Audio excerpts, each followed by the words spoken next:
bus stop if it's not out of your way? Sure, Bill, I'll be back. Don't forget my party tomorrow night, kids, and bring all your friends. Oh, party will come. Bye, everyone. Yeah, see you tomorrow night. I'll give you a ring first thing in the morning. Better make it about 11 if we can. Can I? I ought to be going, too. It was awfully nice of you to invite me here. You know, this is the first time I've been to anything like this. And thanks a lot, Bruce, for showing me how rock and roll is jazz. Bruce? Did you tell her that rock and roll is jazz? Yeah, sure, that's what I told her. Is there something wrong with that? Bruce, how square can you get? Rock and roll is not jazz. Rock and roll is merely an offspring of rhythm and blues. Now look here, whatever your name is, who are you to know so much? Natalie, Putting in like this. Natalie, you haven't met Alex. Alex here is an arranger for the Paul Severson group. So what? Oh, that makes him an authority. Almost anyone knows rock and roll is not jazz, huh, Alex? Well, if jazz is not rock and roll, what is jazz? So tell me what jazz is, Alex. Jazz is merely the Negro's cry of joy and suffering. Oh, no, wait a minute, Louis. You talk as if Negroes were the only ones who could have created jazz. Not only did they create jazz, they were the only ones who could have created jazz. Now, look, that's unfair, Alex. There are a lot of fine white musicians that play jazz. Remember, you and I heard some last night. Sure there are, but the Negro and the Negro alone created jazz. He created jazz from the special slant he has on the American scene. That's how he tells his story. Only a part of it. It's clear to me that the Negro created jazz, but still, is he the only one who could have created it? Yes, the Negro was the only one with the necessary musical and human history to create jazz. No, if you mean the Negro suffered, everybody suffered. And who suffered more than the Jews? Yeah, how can you answer that one? Well, a Negro can be Jewish or Catholic. Now, you can move the leg, I can move the leg. Whatever happens to you can happen to me. And in addition, I'm Negro. All right, all right. Well, what I want to know about is, what about all the fine white musicians that have contributed to jazz? Jazz is American. You guys are trying to make a racial distinction where there isn't one. Look, John, all the fundamental and basic contributions to all the various kinds of jazz have been made by Negroes. The white musicians you speak of are merely playing follow the leader. Well, Alex, what is there about the Negro's way of making music which is crucial to jazz? To answer that, Bob, I'd have to go into the nature of jazz, and I don't know that there's that much interest around for anything that deep. Oh, well, anyway, Alex, she asked what jazz is, and we've been talking about everything else. So why don't you tell me? Sure, Faith. Suppose I make a comparison between joy and suffering in Negro life and jazz as music. All of you have seen various aspects of Negro life at times, right? Take, for instance, the area right around where we had our jam session yesterday as a starter. Let's look at some of these manifestations of Negro life and compare them to jazz, okay?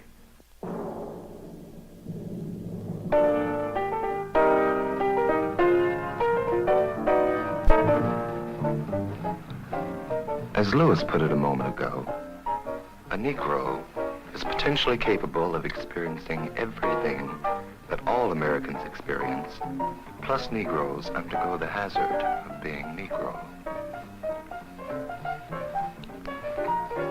The hazard of being Negro begins before birth and extends beyond death. The difficulty in being Negro resides in being able to accept all the hazards of being Negro and simultaneously to triumph over these hazards. Jazz is the musical expression of the triumph of the Negro spirit.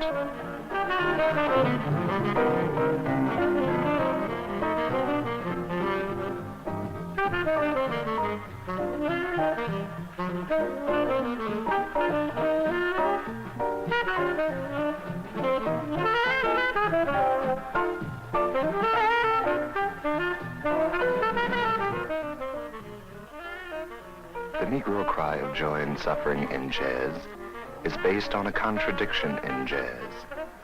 This contradiction is between freedom and restraint.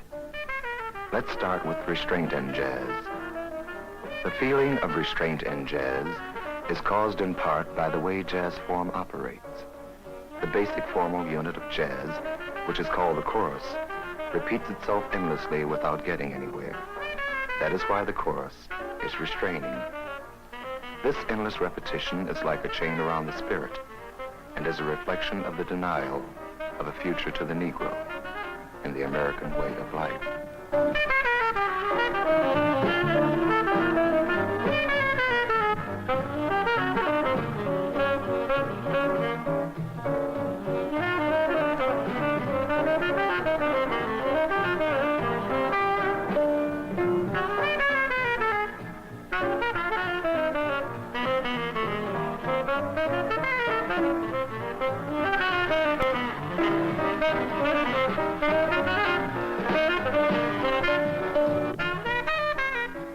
Another restraining factor in jazz are the changes.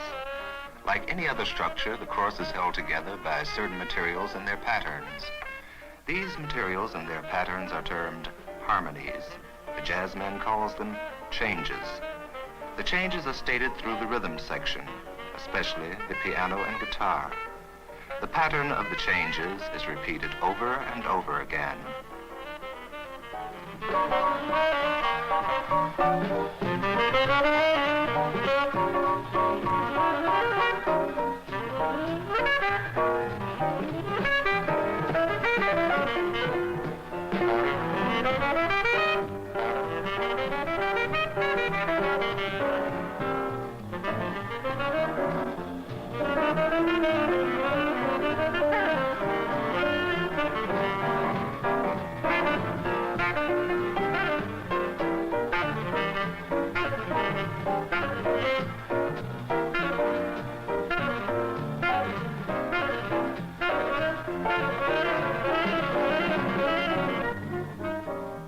The two restraining elements in jazz are the form and the changes.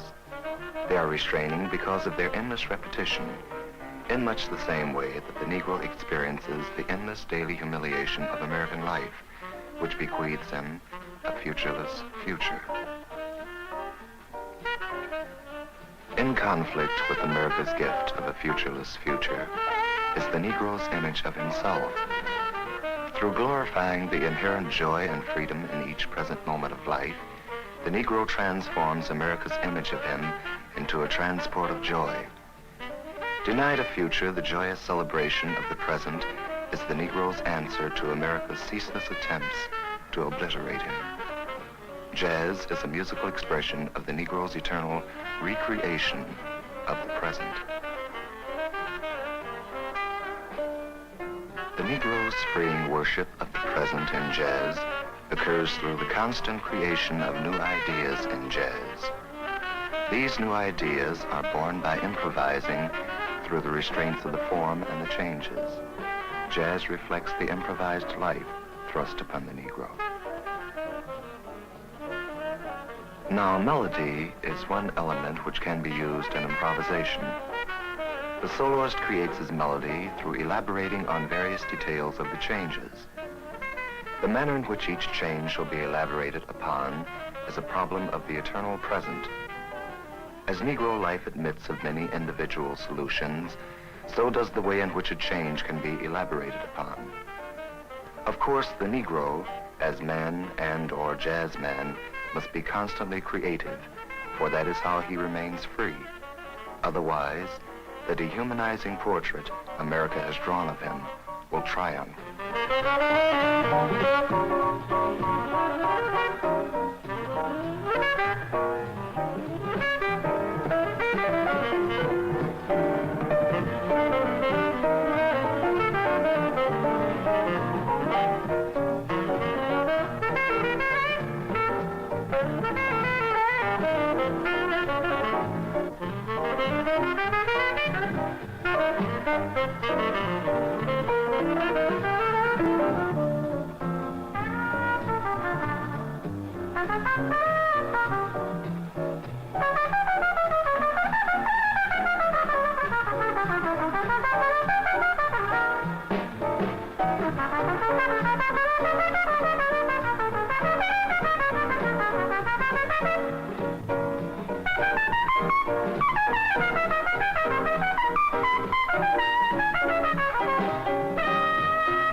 For the Negro, each present moment must be electric, full of meaning and seething with life. This is made manifest in gesture, in walk, and in dance. Now, rhythm electrifies each present moment in jazz. This electrification is born of the conflict of two types of rhythm which exist simultaneously in nearly every bar of jazz. Some call this electrification, caused by jazz rhythm, swinging, and it is through swinging that an additional feeling of freedom enters. The emphasis on a conflict of kinds of rhythm, namely a rhythm of stress and one of length, is characteristic of Negro music all over the world.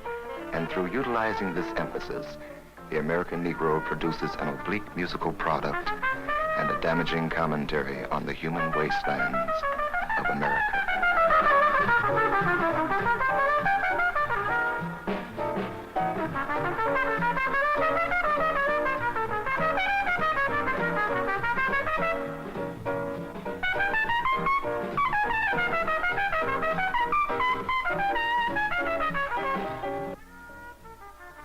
Through melodic improvisation and the ever-present contradiction in rhythm, the Negro makes an art form that insists on the deification of the present and which, among other things, is an unconscious holding action until he is also master of his future.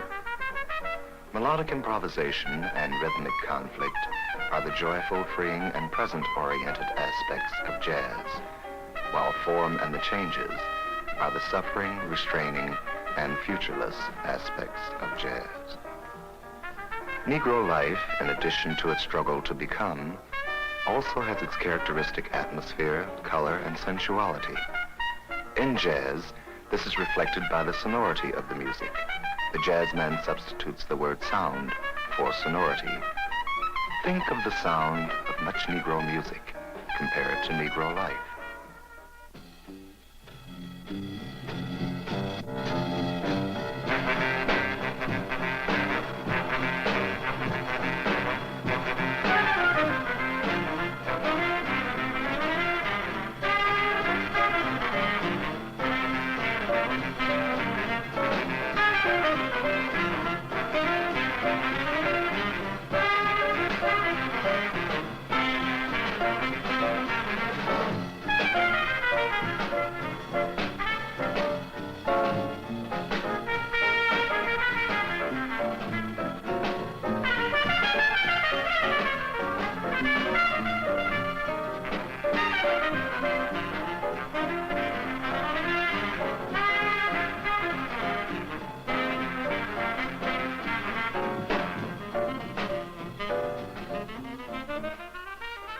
Now contrast this to the sound of jazz as performed by whites, compared to white life.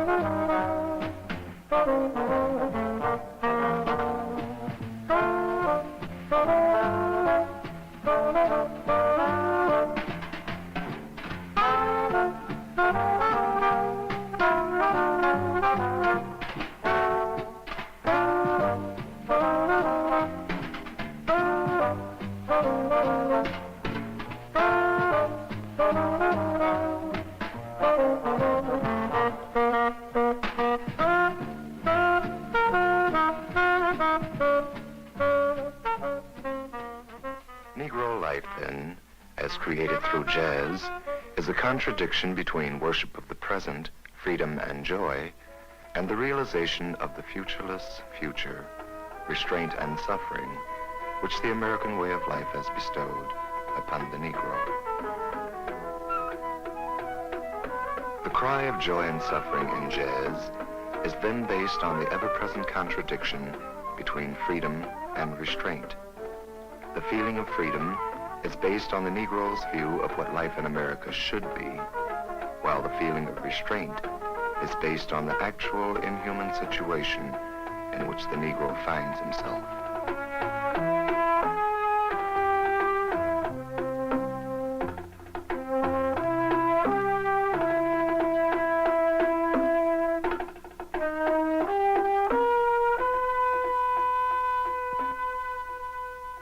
think that boils down for you what jazz is? It sure does.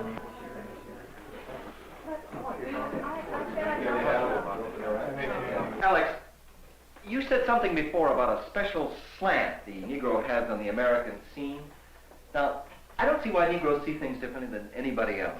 Joe. Oh, look, Negroes are just like everybody else. Oh, no, they're not. You see, the Negro looks at the human arena in America indirectly. He views America with a special clarity and penetration. He can do this because he's grown up in a corner and made the most of it. So he suffered, but why put him in a corner? I didn't put him there. Don't you know who put him there? He's there because of the outrageous savagery of you white Americans. You act as if we're not human. Are you human? The Negro is the only human American. I am too human. I've got eyes, hair, nose, and a face just like you. It takes more than a face, a nose, or hair to be human. It takes a soul. Oh, Alex, you know we've got souls. If Americans had souls, they wouldn't have tried to take ours away from us. And they're still trying to take them away. Take away your souls? How? You wiped out our past. We have no yesterday to look back on. With slavery, you wiped out our today, and the present day savagery is intended to deprive us of our tomorrow. If America had her way, time would vanish for the Negro. Well, then how does the Negro survive? Through spirituals, through the blues, then through jazz, we made a memory of our past and a promise of all to come. Then the history of jazz is the story of the fantastic ingenuity of the Negro in America. Yes, that's the part of the incredible genius of the Negro. Well, come on over here and tell us about the history of jazz, Alex.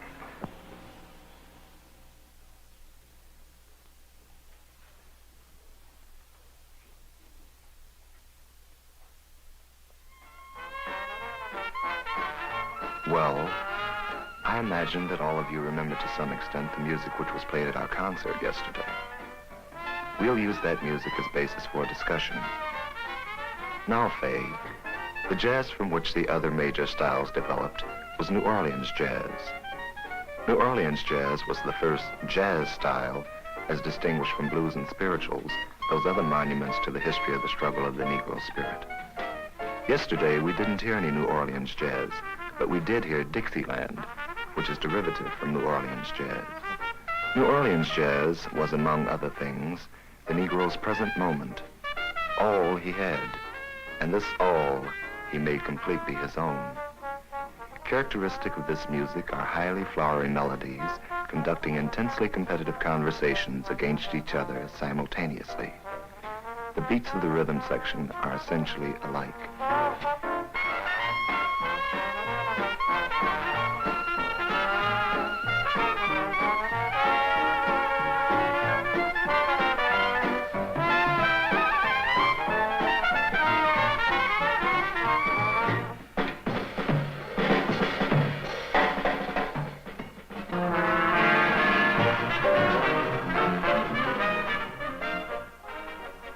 Years later, after many Negroes had left the inhuman South and migrated to the more cleverly inhuman North, their problem, among others, was how to retain their identity through the restraints of city living, mechanized and brutalizing jobs, and fragmented families. The musical answer came in the form of swing, in which you have a highly arranged, precise music with only a few key men using their individuality to improvise.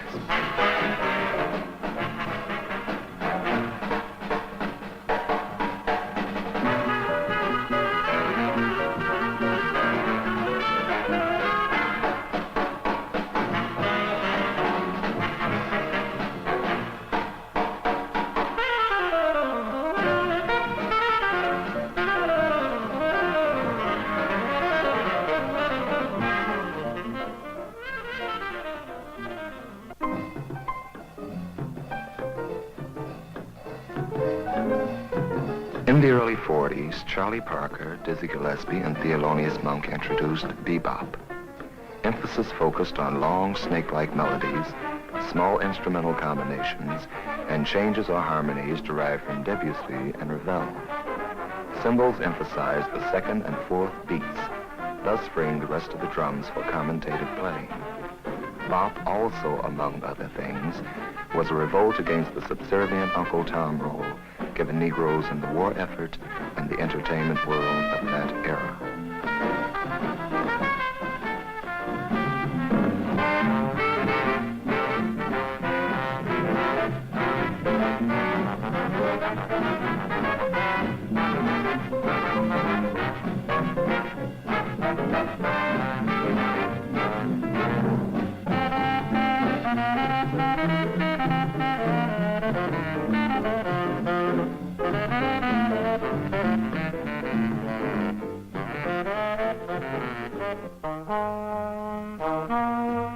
Cool jazz emphasized thin, soft sounds and a highly arranged music using many devices from serious music of past days. The soloists based their styles to a great extent on stars of the Count Basie band of the swing era, especially Lester Prez Young.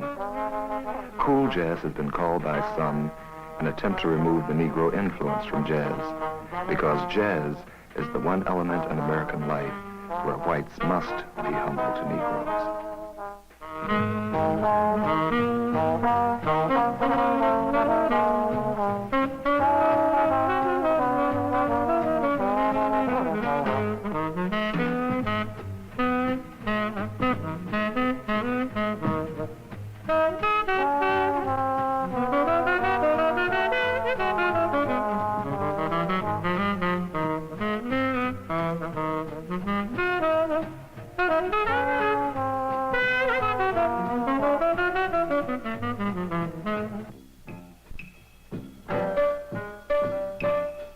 The newest sounds to come along in contemporary jazz are written by the composer-arranger the Sun Ra out of Chicago.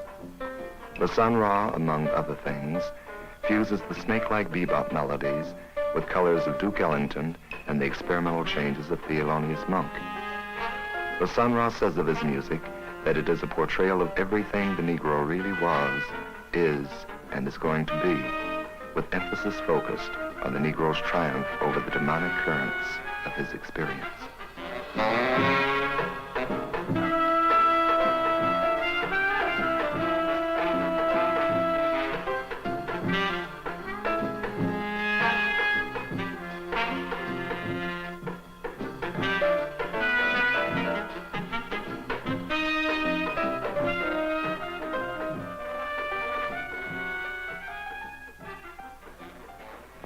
And briefly, that is the history of jazz till now.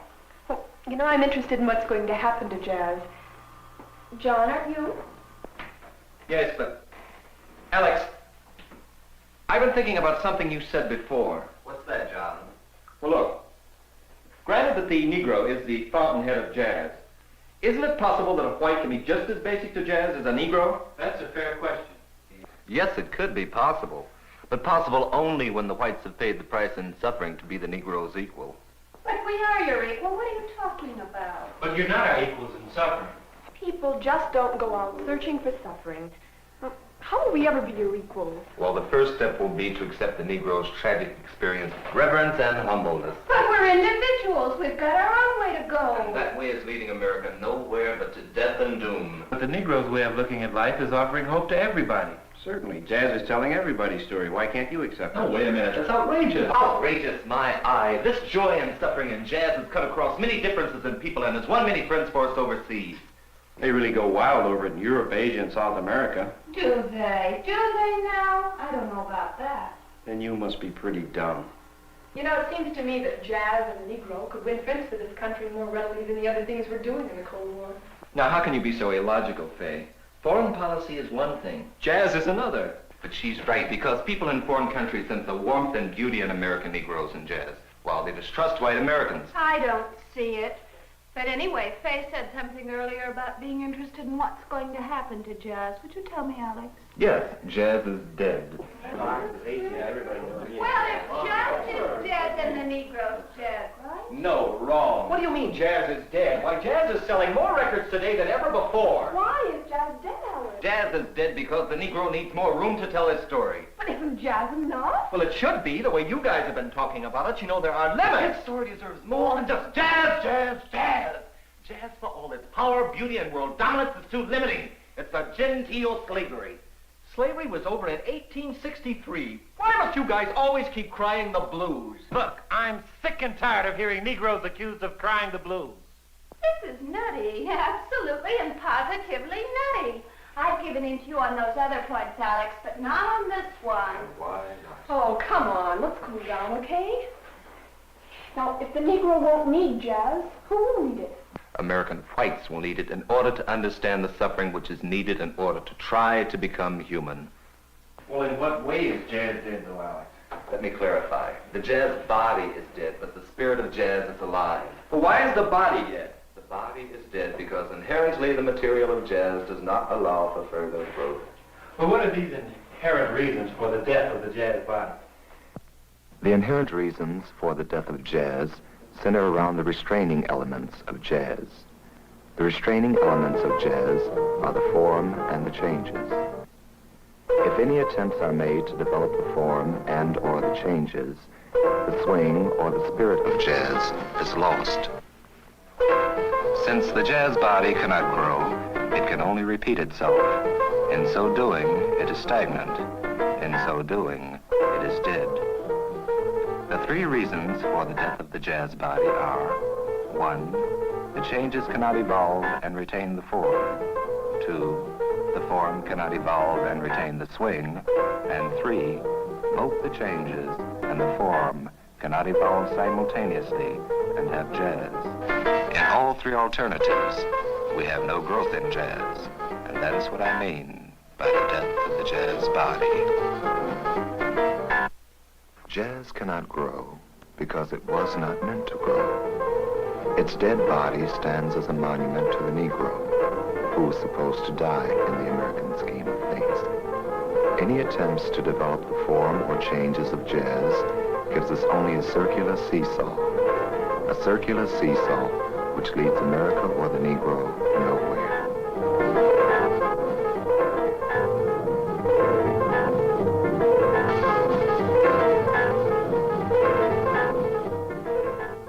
Jazz is dead because, in a way, the strangling image of a futureless future has made the Negro a dead thing, too. The Negro can only become alive by the construction of America's future.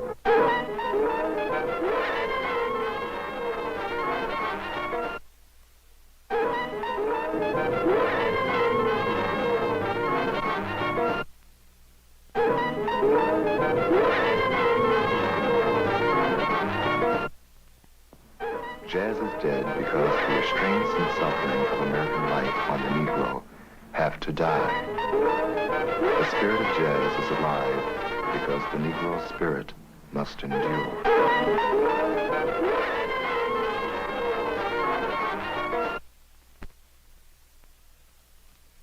Look, Alex, you're sounding ridiculous. Jazz can be further developed. Look what's happening to cool jazz. I should think so. I mean, things can always change. No, jazz has had it. No new growth can occur in jazz. Anything which happens now will be a variation on something old. The body is dead, but the spirit of jazz is here for a long time, just like the Negro. Fee, fi, fo, fi. But I just don't see it. What will follow jazz? Eeny, meeny, miny, mo. That depends upon what the Negro does with the spirit of jazz. Jazz is merely a faint glimpse of something with colossal power which is arising. Alex, are you saying that the Negro will remake present-day serious music? Yes, the spirit of jazz will remake serious music, but the sounds of jazz will not be used. Oh, that's nonsense. Now, don't tell me that such a revolution would be based upon the spirit of jazz. You guys are too far out for me. It's insane, really insane. Well, so the Negro does all this, whatever you say it is. I don't see how it concerns us. Because the Negro controls America's destiny. What do you mean, our destiny? He can't control America's destiny. But he can. You see, the Negro is their conscience if they have a conscience. And if they don't, they're less than human. What? What's happening here? What's this, a Mau meeting? I thought this was a jazz club. This is nothing but black chauvinism. That's it. Black Americanism. I shudder when I think of the terrible burden the Negro has in trying to teach American whites how to become human. After all, we're not boasting. We're merely laying down the facts. And you may as well accept them or disappear like a handful of smoke.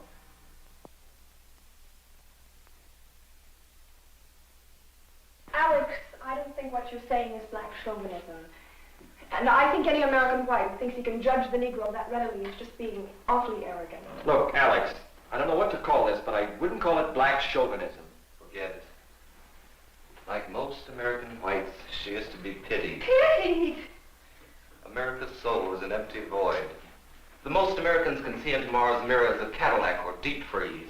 Yes, or a man walking in outer space. Oh, my God. What's this got to do with jazz or the Negro, Alex? Simply this. America needs an immediate sense of values. It's borrowing from the Negro in language and dress and rock and roll and in jazz in order to fill this need. I don't think we're really wise enough to look to the Negro yet. Have we really looked at all, Alex? Not officially, not consciously, but with creeping reluctance, shame, and pathetic curiosity, America's beginning to look to the Negro for the answers to her problems. But what is the meaning of the death of jazz? The death of jazz is the first faint cry of the salvation of the Negro through the birth of a new way of life. Right, Alex. The salvation of the Negro and the rest of America. That is, if America can realize that the hope for America lies through the American Negro. Then America needs the Negro to teach us how to be American, right? And John, Fay, Natalie, and Bruce, where else does America's future image as a world power reside but in the dark soul of the Negro, whose salvation has now become in the world's watching eyes the vindication of America's posture.